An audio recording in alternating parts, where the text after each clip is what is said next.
Good day, everyone. Welcome to lecture number 14 of this lecture series on Microprocessor 8085. And in this particular lecture, we will be discussing about the interrupts available in Microprocessor 8085. So what is an interrupt? Interrupt, from the name itself, it means that stop the normal execution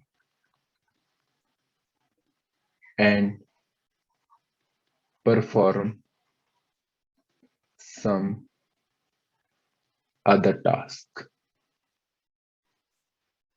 What does that mean?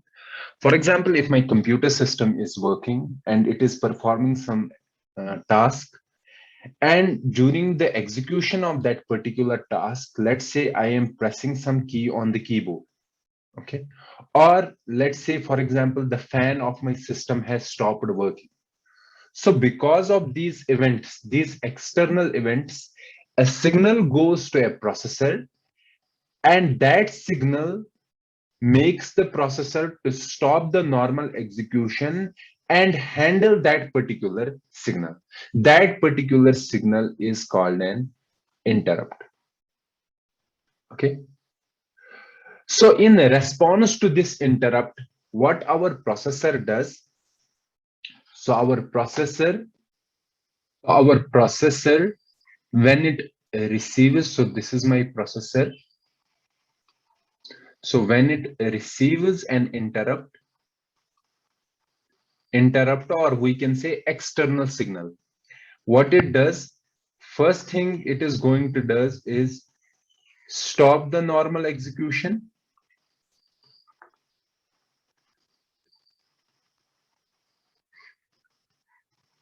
Okay. Then second, handle the interrupt.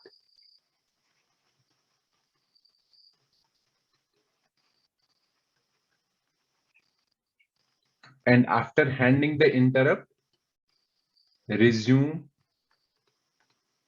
the normal execution.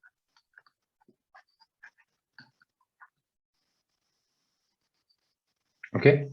So handling the interrupt, this part, handling the interrupt, what does it mean?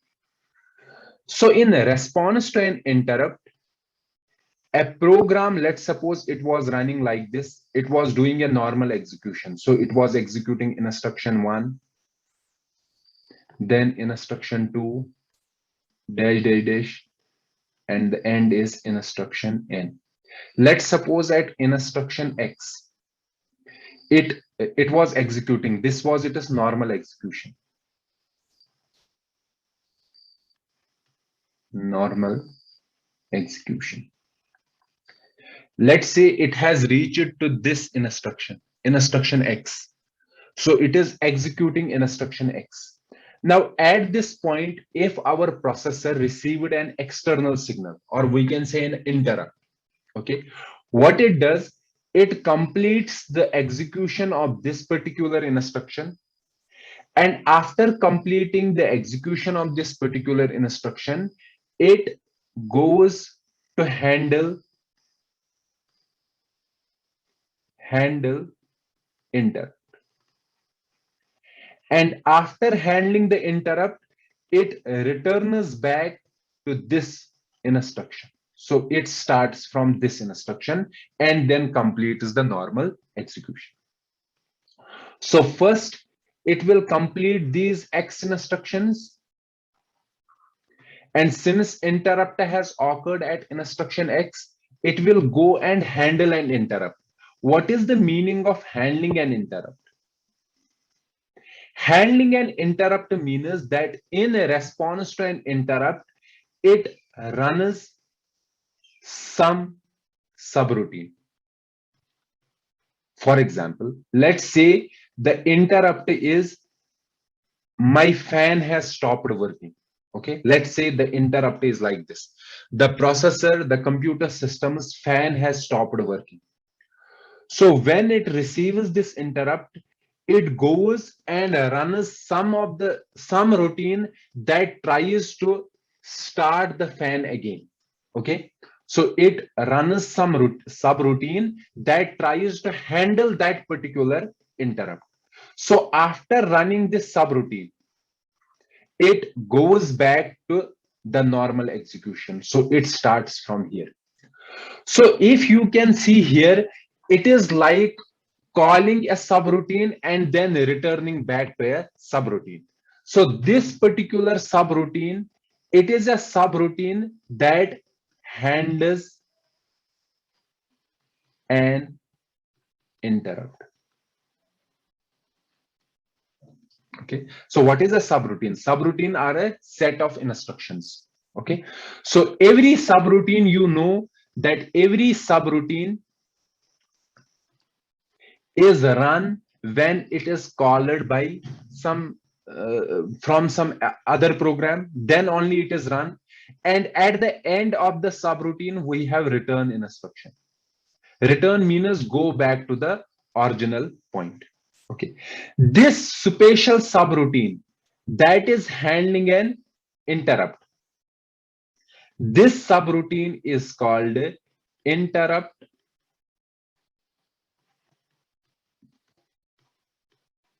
service routine. ISR, interrupt service routine. Okay. And after completing this ISR,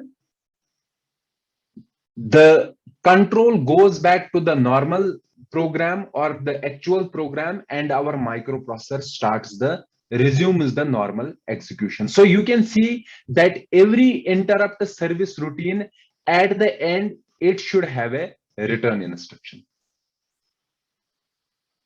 Okay, fine. Now the question arises, for example, there are multiple interrupt subroutines. Let's say ISR1, ISR2, ISR3. There are many interrupt subroutines.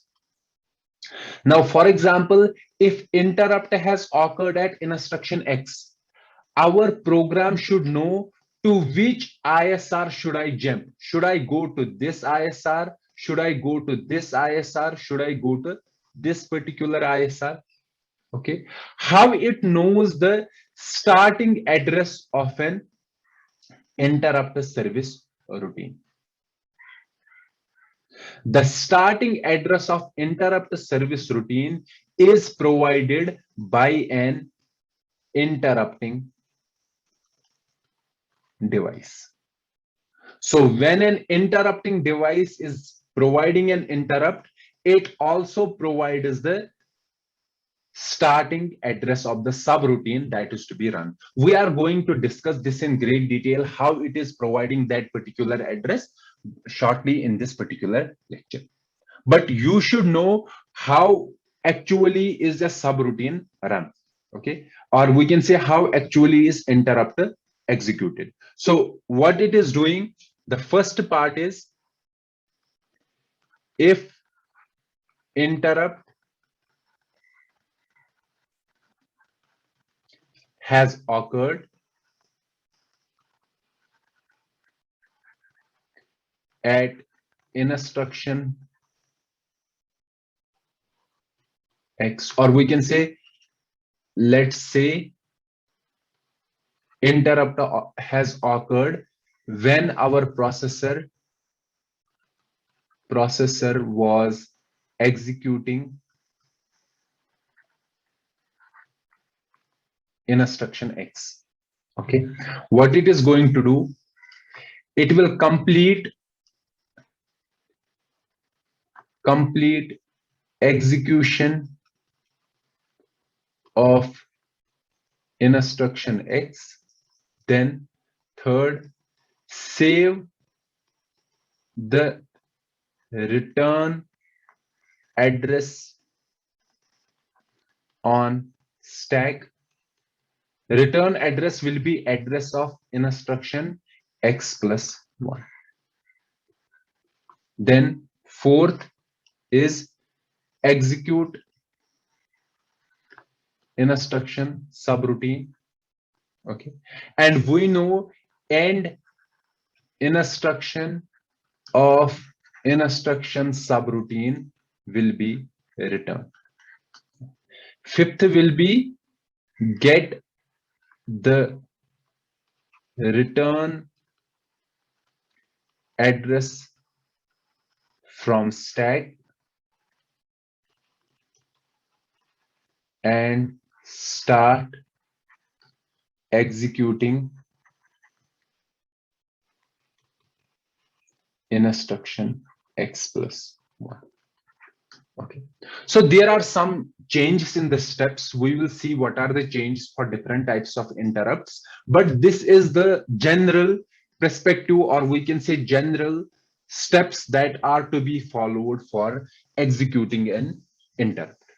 Okay, so before discussing the different interrupts, how they are handled, what are the multiple interrupts that are available in the microprocessor 8085, let's say how we can classify the interrupts. So classification of interrupts, or we can say the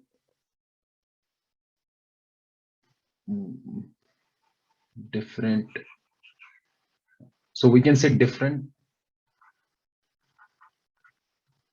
types of microprocessor 8085 interrupts. So what are the different types of microprocessor 8085? Okay, so the first interrupt, or we can say the first type, is hardware interrupts. So what is the hardware interrupt?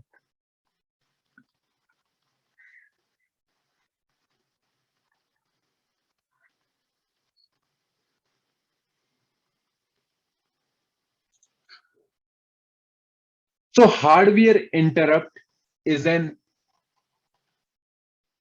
interrupt when a microprocessor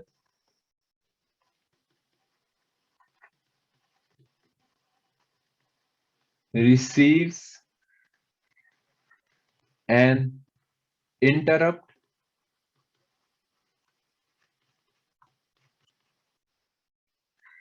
through a hardware pin. Okay, so if you remember the pin diagram of microprocessor 8085, there are 5 pins. One is INTR, another is RST 7.5, another is RST 6.5, another is RST 5.5, and another is trap. These are 5 pins, and these 5 pins are pins for interrupts. So if microprocessor receives an interrupt signal via these 5 pins, okay, then that particular interrupt is called a hardware interrupt. So what I am saying here, when a microprocessor receives an interrupt through a hardware pin, it is called an hardware interrupt.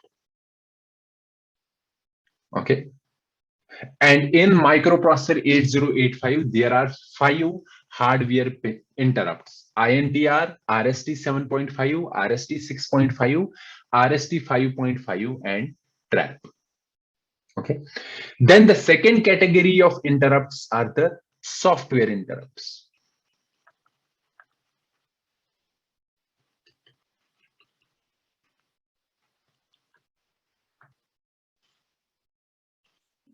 Okay, so what is a software interrupt?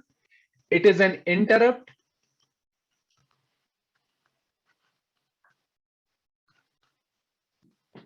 given to a processor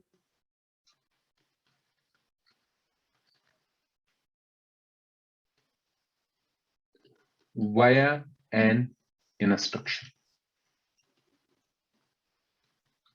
Okay, so if there is an instruction available in the ISA, and that particular instruction forces the hardware to execute some subroutine, that particular instruction is a software interrupt. And in our microprocessor 8085, there are 8 such interrupts.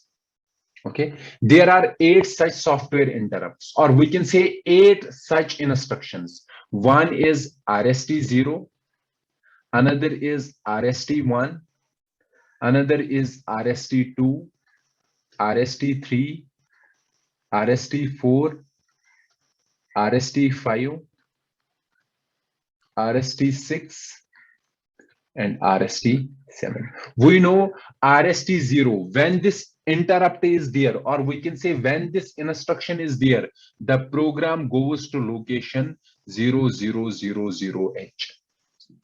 Or we can say it jumps to this particular location. Likewise, when we have RST1, it goes to 0008H. And similarly, there are addresses, starting addresses for these interrupts. Okay, so these are the software interrupts.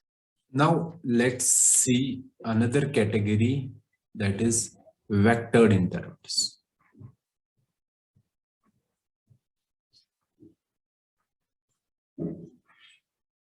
These are also called vector interrupts. So what is a vectored interrupt or a vector interrupt? So these interrupts are those interrupts where the starting address of subroutine is known to the microprocessor. Okay. So this kind of interrupt, when our microprocessor receives a vectored interrupt, it knows where to go, or we can say which kind of subroutine I have to execute. Okay, that is the vectored interrupt. So that means in vectored interrupts, the processor automatically branches to the specific address in response to an interrupt. Okay, and in our microprocessor 8085, following are the vectored interrupts: trap, RST 7.5, 6.5, and 5.5. These are vectored interrupts. So that means when my microprocessor receives a trap signal, it knows which subroutine I have to execute. So my interrupting device does not have to send the starting address of the subroutine. My microprocessor already knows what kind of subroutine I have to execute and where it is stored. Okay. Then the other category is non-vectored interrupts. So it is from the name itself, non-vectored, or these are also called scalar interrupts. So if you can see that these are the interrupts, when this kind of an interrupt is executed, or we can say when this kind of interrupt comes to a processor, the processor or the microprocessor does not know the starting and address of the interrupt subroutine. So my interrupt subroutine does not know which interrupt or which kind of ISR I have to execute. So that means in case of non-vectored interrupts, the interrupting device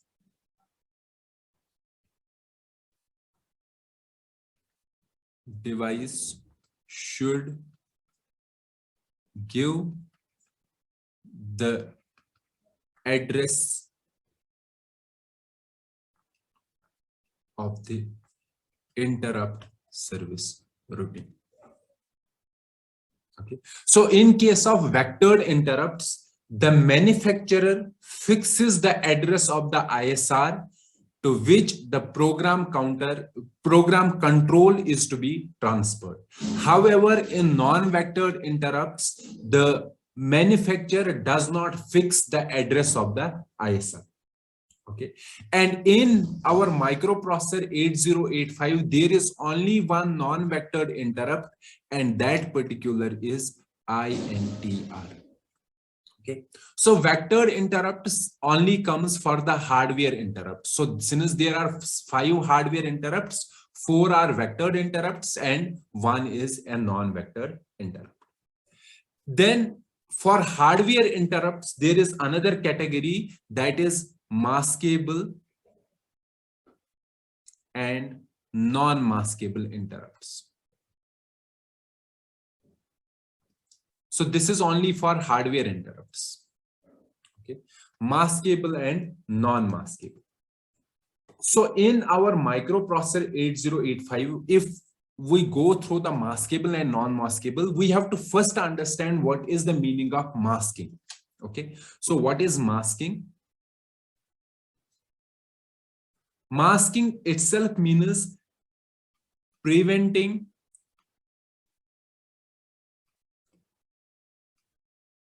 the interrupt from disturbing the main program. So that means if I am able to make some interrupts in such a way that if such interrupts come to a processor, my processor should ignore those interrupts. Okay, and it should not disturb the main program. I can make some interrupts as maskable. Maskable means I can make my processor to ignore those interrupts, but there are some interrupts which cannot be ignored. My processor won't be able to ignore those interrupts. So those interrupts which can be masked, masked means I can make my processor to ignore those interrupts. Okay, so those interrupts are called maskable interrupts. And the interrupts which cannot be masked, that means I cannot make my microprocessor to ignore those interrupts. Those are called non-maskable interrupts. In microprocessor 8085, trap is a non-maskable interrupt. So that means I cannot mask it. I cannot make the microprocessor to ignore this particular interrupt. However, other interrupts, for example, INTR, Rst 7.5, 6.5 and 5.5. These are maskable interrupts. Maskable interrupts means I can make my processor to ignore these interrupts. Okay. And also you have to keep this in mind that when our processor is resetted, these particular interrupts are disabled by default. Okay, so what, please remember this: when my microprocessor is resetted, these particular interrupts are masked, or we can say are disabled by default. Okay. However, we have to understand how we can make these maskable interrupts, or we can say how I can make my microprocessor to ignore these interrupts. That we have to discuss in great detail. But here you have to remember that there are some instructions that will be used to ignore these particular interrupts. Okay, so we have to understand those instructions, and we have to understand how I can make my microprocessor to ignore these interrupts. So these are the different categories of interrupts that are there in microprocessor 8085. Okay, so we will first discuss one important non-vectored interrupt, that is INTR. Okay, so we will discuss INTR because it is a non-vectored interrupt. Then we will discuss vectored interrupts. Vectored means trap, Rst 7.5, 6.5 and 5.5. Here also, while discussing a non-vectored interrupts, we will also discuss software interrupts. Software interrupts are RST0, RST1, RST2. We will discuss those interrupts as well. Okay, so let's start the discussion about INTR.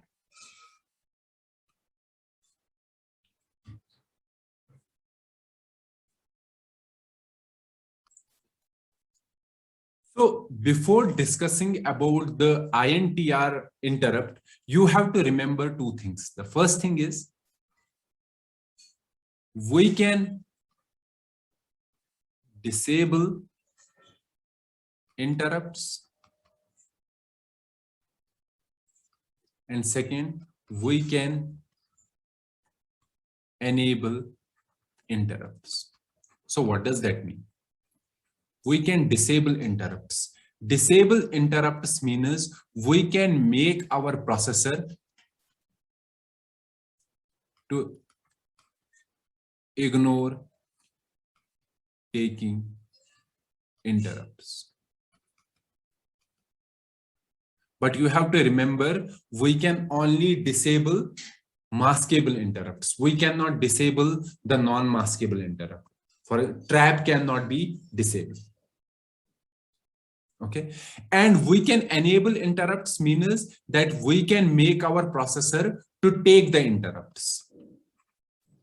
Take the interrupts, or we can say handle the interrupts. If I have disabled the interrupts in my microprocessor, then if there are interrupts coming, then my microprocessor will ignore those interrupts. However, if I have enabled the interrupts, then when an interrupt comes, my microprocessor has to handle that particular interrupt. Okay, and in microprocessor 8085, there are instructions to disable and enable interrupts. To disable an interrupt, there is an instruction DI, disable interrupt. This particular instruction is a 1-byte instruction. And what it does, in our microprocessor, there is one flip-flop called interrupt enable flip-flop. So that means it is a 1-bit flip-flop. Okay. If this bit is 1, then that means my microprocessor accepts the interrupts. However, if this bit is 0, then that means my microprocessor will ignore the interrupts. Okay, and this DI, disable interrupt bit, what it does, this instruction, it resets the interrupt enable flip-flop. So resets means it makes it 0. When this flip-flop is 0, my microprocessor gets the information that I have to ignore the interrupts. Okay, and whenever in my program I want that no external interrupt should disturb my program, I should use this particular instruction, DI instruction, disable interrupts instruction.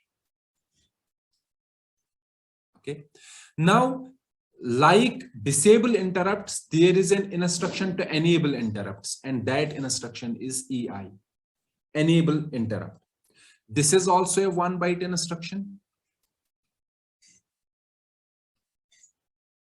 Okay, and if you can see, it sets the interrupt enable flip-flop.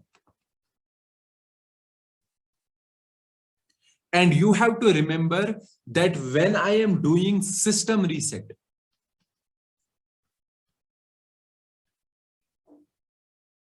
okay, when I am doing a system reset, my interrupts are disabled. And to enable those interrupts, I have to use interrupt enable instructions. Also, another point that you have to remember is that when an interrupt comes to a processor. So when my processor receives an interrupt, this interrupt also disables the interrupt. Why it disables the interrupt? Because when my processor has received an interrupt, it has to first complete this interrupt. During the execution of this particular interrupt, it should ignore other interrupts because it has to first complete this particular interrupt. Okay, so that means when my interrupt is coming, first interrupt, my processor will disable the interrupts. Okay, and after the completion of this interrupt, this particular interrupt, I have to enable the interrupts. So that means I have to do enable interrupt instruction. Okay, so you have to remember these things. So my interrupts get disabled by three things. So how my interrupts are disabled? By DI instruction, by system reset, and by an interrupt itself. And I can enable my interrupts by this particular instruction, enable interrupt. You can see here, there is one important point that you have to remember. If I have interrupts enabled, let's say my processor received an interrupt, some interrupt. Let's name that interrupt 1. Processor receives this interrupt. Now, in response to this interrupt, my processor will execute some ISR. Let's say ISR 1. And we know that when my processor is executing ISR 1, it should not take other interrupts. So what it does, first it disables the interrupts. So processor by default, it disables the interrupts so that now it won't accept other instructions. We know the last instruction in ISR 1 should be returned because we have to go back to the main program. But also here we know that since my interrupts are disabled when first interrupt comes, so this ISR at the end should enable the interrupts, because after completing this ISR, now my interrupts should be enabled. Should be enabled after completing this ISR 1. And how I can enable the interrupts?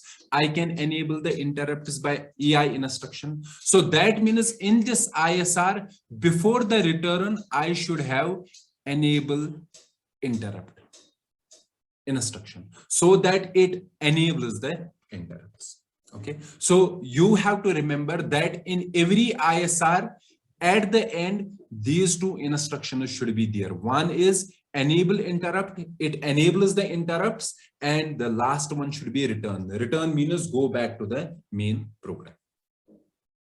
Okay, since we got through many of the points here, now let's discuss about the INTR interrupt.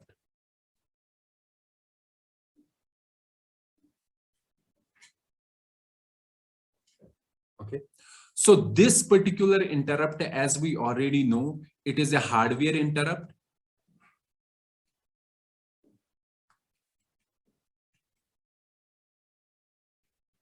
And this particular interrupt signal is received through pin 10 in the pin diagram of microprocessor 8085. So when this pin goes high means that interrupt is there. Okay, and what my processor does, when this interrupt is coming, or we can say it receives a signal through pin 10, it will check interrupt enable flip-flop. If this interrupt flip-flop is reset means it is 0, it will ignore.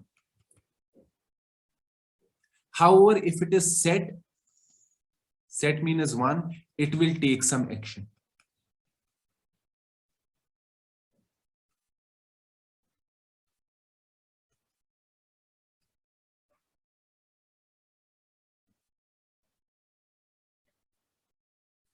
Okay, so we will see what kind of action it will take. So as I said, it is a hardware interrupt. okay, and it is given through pin 10 of the microprocessor. And for this interrupt, it has to check the interrupt enable flip flop. Okay. So what happens when this interrupt is coming? Let's say my microprocessor is executing an instruction X. Okay. So this is the first point. Second point is, if INTR is high while executing this instruction, if INTR is high means this interrupt is coming. Okay, and interrupt is enabled. If both these things are there, interrupt is enabled and INTR is high. INTR means this interrupt is coming. Okay. What my microprocessor is going to do, it completes execution of instruction X. Then second, it disables the interrupts. Why? Because it has to handle this interrupt, and during the handling of this interrupt, it should not be disturbed by some other interrupts. And also it sends an acknowledgement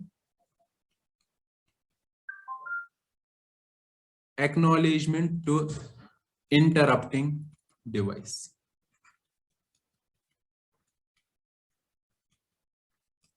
Let's understand what is this acknowledgement, why it has to send an acknowledgement to interrupting device. So this INTR, we know that it is a non-vectored interrupt.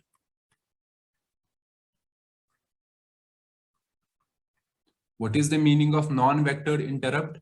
Non-vectored interrupt means when this interrupt is coming, my microprocessor does not know where I have to jump, or we can say which instruction interrupt service routine I have to execute.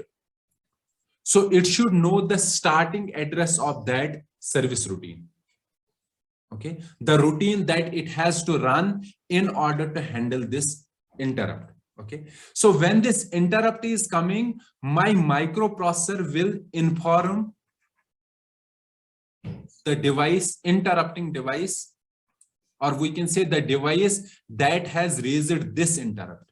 It informs the interrupting device to send the address of ISR, interrupt service routine, that I have to execute, to send the starting address of ISR.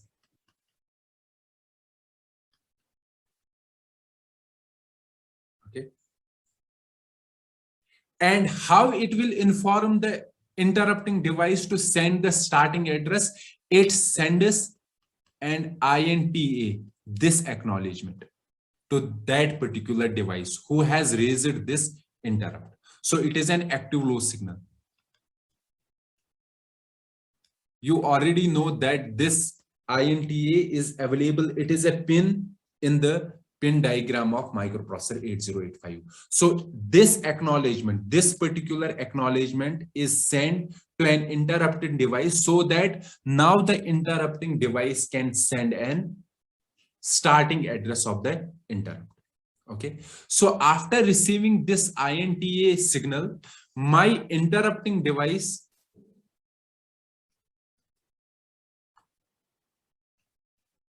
will send the starting address.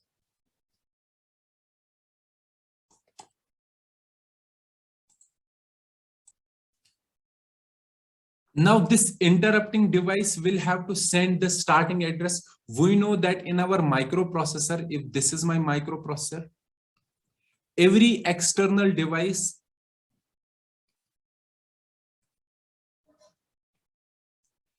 can send an information to a microprocessor via its data lines. And how many data lines are there? Or we can say data bus is there. There is an 8-bit data bus. So when an interrupting device receives this interrupt acknowledgement, it sends the address of the interrupt service routine, and it sends it via these data lines. Okay. So what this external device, it sends the starting address, or it can send the RST instruction. RST instruction. So these are the two methods that I can receive the address from an external device. So it will either send the starting address of the interrupt service routine, or we can say it will execute the call instruction. It will send the call instruction, what kind of call instruction I have to do, or it will send a RST instruction. Now, how many RST instructions are there? There are 8 RST instructions, and every RST instruction is 1 byte. 1 byte means it is of 8 bits.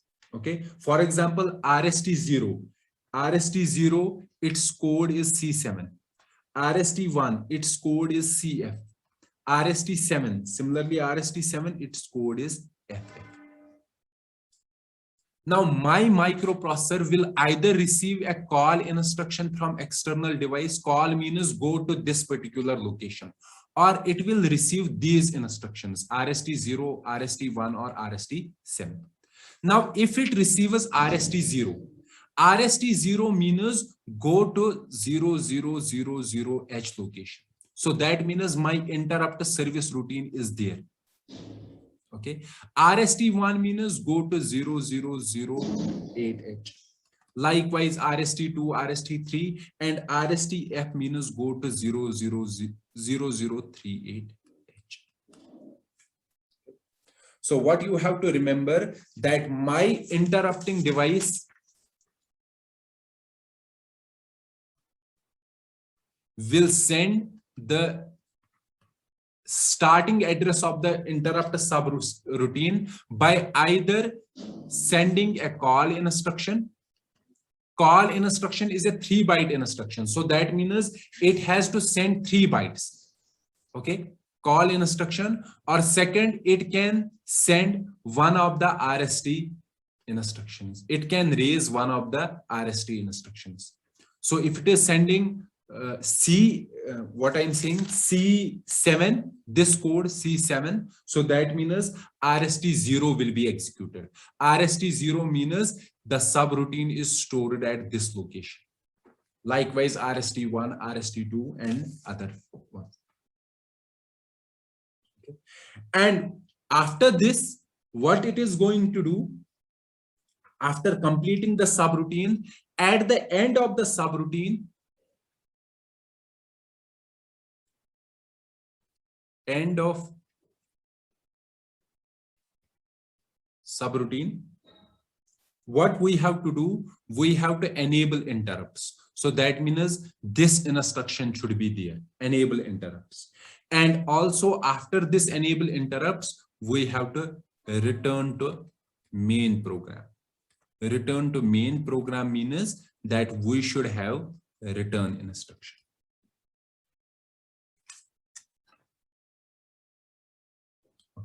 So this is the general scenario that is happening in case of implementing an interrupt.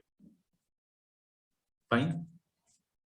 This is a general procedure for INTR.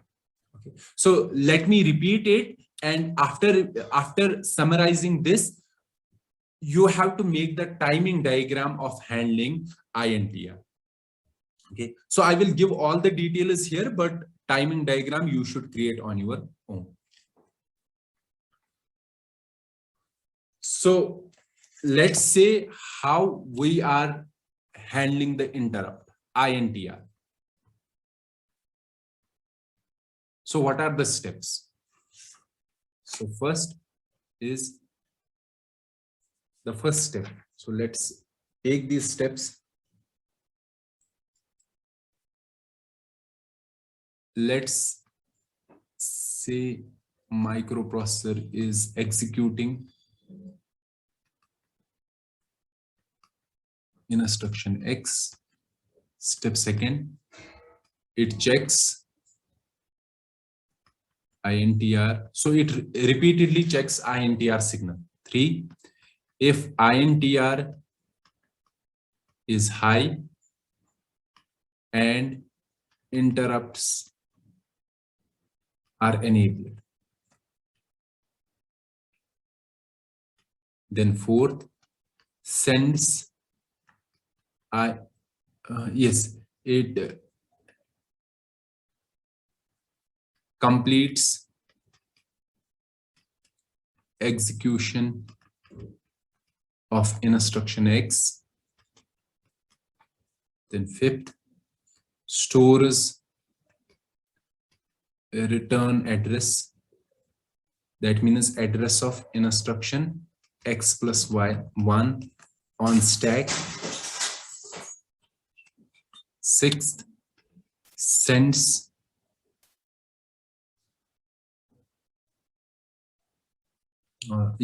sends INTA, or before this it disables the interrupts. Seventh is sends interrupt acknowledgement to interrupting device.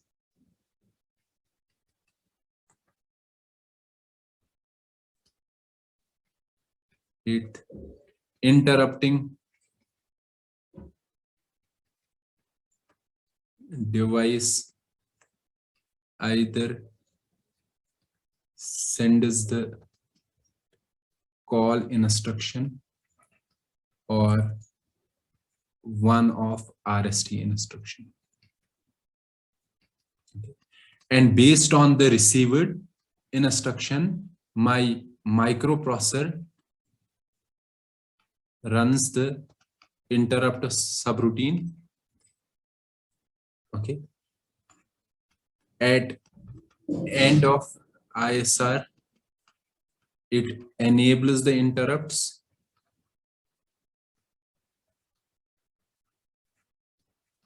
And at last, returns to main program. Okay. So these are the steps that are followed in executing INTR subroutine.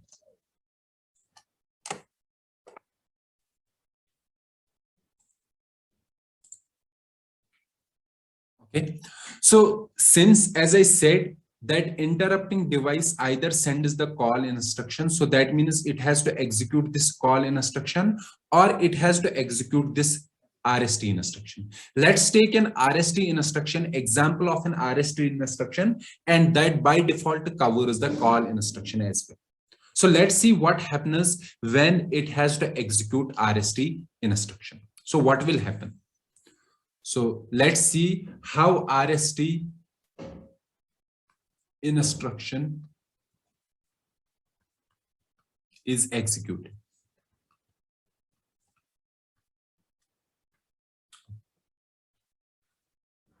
So let's see what is happening. So basically currently, so when I have to execute this RST instruction, what we are saying, in the main program, I am running instruction X. Okay. And this RST instruction is coming. RST instruction means interrupt is coming. Okay. So I have to complete this instruction X.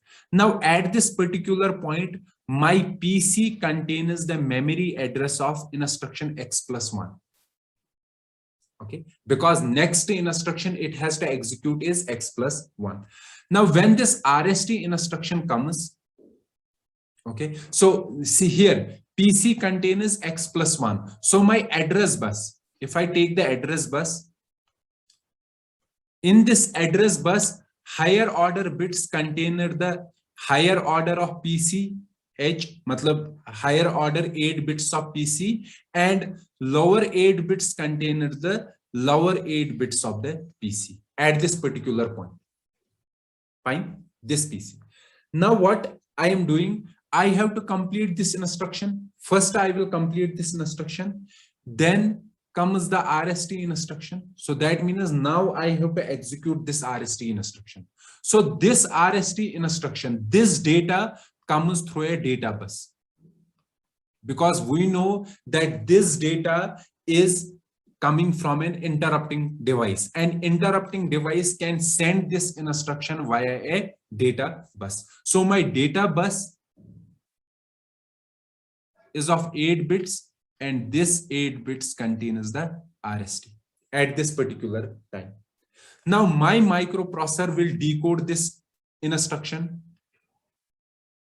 Decode means it will take this instruction first. It will take these 5 bits, and it knows that it is an interrupt. It will decode these, and after decoding these, what it has to do first, it has to store PC on stack. It has to store PC on stack, and we know that PC is of how many bits? It is of 16 bits, or we can say it is a 2-byte instruction. So first it will store 1 byte, and then it will store 2nd byte. So here you can see the first byte, or we can say the higher order byte, PCH, the higher order bits of PC. It will store these at this location. SP -1, SP -1, stack pointer -1. Fine. And this particular byte, that is PCL, it will store at SP -2 at this particular location. So that means how many memory reads I have to do, memory writes I have to do, memory write 1 and memory write 2. So we know that every memory write is of how many cycles? So this is of 3 cycles and this is of 3 cycles. Okay. And this RST instruction, this one, the decoding is done in 3 cycles. And in first 3 cycles, it receives this RST signal. Okay, in the first 3 cycles. So in total, 6 plus 3 plus 3 is this 12 cycles are required to perform a restart instruction. Okay, so to perform restart instruction, performing restart instruction means first receive this RST instruction, decode this, so that means 6 cycles, then store PC on stack. So it will store PC on stack, and after that we have to run some other instruction. Some other instruction means we have to run the interrupt service routine. So 12 cycles total are required to execute the RST instruction, any RST instruction. So it has 3 machine cycles, M1, M2, and M3. M2 and M3, these are memory write machine cycles. And M1, in this M1, it will receive RST and it will decode RST. Okay, so these 3 cycles, and it is of 6 cycles. This is 3 cycles, this is 3 cycles. So what you have to do, since I have given it here already, you have to make a timing diagram of an RST instruction execution. And in the timing diagram, you have to show what will be there on the address bus, what will be there on the data bus. Okay, you have to also show address latch enable. You have to also show INTR line. You have to show INTA acknowledgement. Okay, you have to show these signals also, S0, S1, and you have to show read and write signals also. So these are the different signals that you have to show in your timing diagram. So do a timing diagram and show how restart instruction is executed. So this is all about the interrupt acknowledgement and also about the RST instructions. So RST instruction, as I said, this can be these RST instructions, they can be inserted in response to INTR, or we can write these instructions in the program itself. Program. Okay. So these can be done in both the ways. They can be inserted by an interrupting device, or they can be written inside a program. Fine.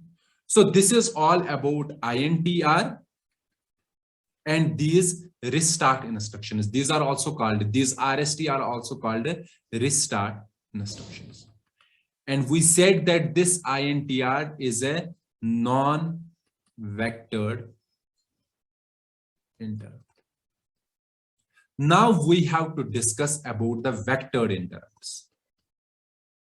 And about these vectored interrupts, we will discuss in our next lecture, that is lecture number 15. So we will discuss about the trap and about the RST 7.5, 6.5 and 5.5. How these are executed and what is the starting address of the interrupter service routine. So let's meet in the next lecture. Till then, goodbye.